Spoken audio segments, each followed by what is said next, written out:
స్త్రీ హత్య అంటాడు.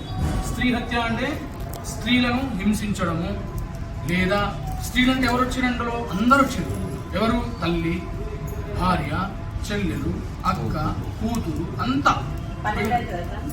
ఎవరిని మనం హింసించినా కూడా మనకు దోషం అనేది తలుగుతూ ఉంటుంది అనమాట. తర్వాత ఏం చెప్పిండు? శిశు హత్య అన్నాడు. శిశు హత్య, శిశు హత్య అంటే ఏంటిది?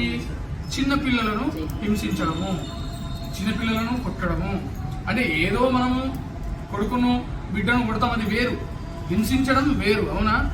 వాళ్ళతో బండ చాకరీ చెప్పిస్తాం అనమాట. అలాంటివి చేయించినప్పుడు మనం పేపర్లలో చదువుతుంటామండి. ఏమని చదువుతుంటాము? 10 ఏళ్ల బాలిక మీద అత్యాచారము, అవునా?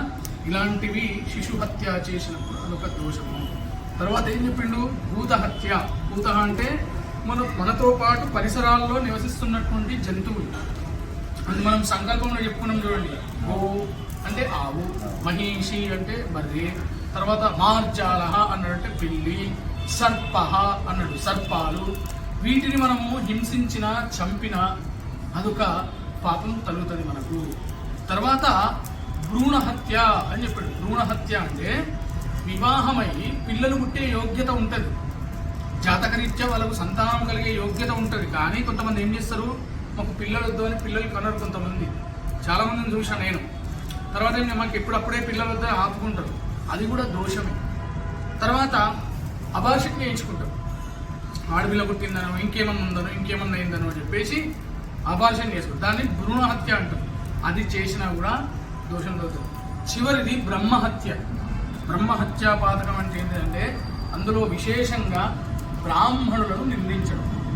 అది ఈ మధ్య కాలంలో ఒక ఫ్యాషన్ అయిపోయింది అనమాట. ఎవరు చూసినా బ్రాహ్మణులు టార్గెట్ చేస్తున్నారు. ఇది ఇట్లా, అది అట్లా. అది బ్రాహ్మణుడు అంటే ఎవడు? బ్రహ్మజ్ఞానం ఎరిగిన వాడు, బ్రహ్మజ్ఞానం వచ్చిన వాడే బ్రాహ్మణుడు. మరి ఋషి వాక్యం, ఋషి ప్రోక్తం అంటారు. అంటే సనాతనంగా మనకు కొన్ని ఆచారాలు, ధర్మాలు వస్తున్నాయి.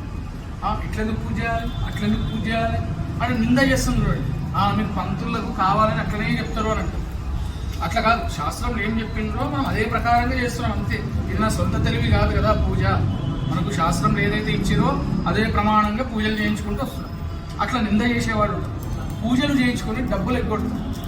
ఎట్లా డబ్బులు ఎగ్గొడతారు? రేపురా అంటారు, మాపురా అంటారు, ఎల్లుండిరా అంటారు, పైసలేనే. లేకపోతే ముందేమంటారు? సరే పంతులు మీరు అడిగినట్టు ఒక 5,000 ఇస్తాం, 2,000 ఇస్తాం. పూజ వెనకలు ఏం చేస్తారు? ఇదే ఎక్కువ పంతులు లేక ఒక 500, 1,000 రూపాయలు చేతిలో పెట్టేసారు. దానివల్ల ఏమవుతుంది? కులక్షయం. విన్నారా? ఇవన్నీ మనము చేసినప్పుడు మనకు కాలసర్ప దోషం అనేది ఏర్పడుతుంది. ఈ అయితే ఇక్కడ ఒక డౌట్ వస్తుంది. ఫస్ట్ క్వశ్చన్ అదే అడుగుతారు మా దగ్గర వచ్చినట్టు, మరి నాకే ఎందుకు వచ్చింది? అవునా, మేము 2 అన్నదమ్ములం, 4 అక్కయ్యలు వెళ్ళినాం, మాది పెద్ద ఫ్యామిలీ, మరి మాకే ఎందుకు వచ్చింది అని అన్నప్పుడు మనకు శాస్త్రం ఏమంటుందంటే పూర్వజన్మ శుభాశుభు అని అంటారు. పూర్వజన్మ కృత పాపం అంటారు. మనం పూర్వజన్మలో ఏదైనా పాపం చేసినా, పుణ్యం చేసినా అది మనము ఈ జన్మలో అనుభవిస్తూ ఉంటాం అన్నమాట. రెండవది, మనకు పూర్వీకుల నుంచి మనకు ఆస్తులు సంక్రమిస్తాయి.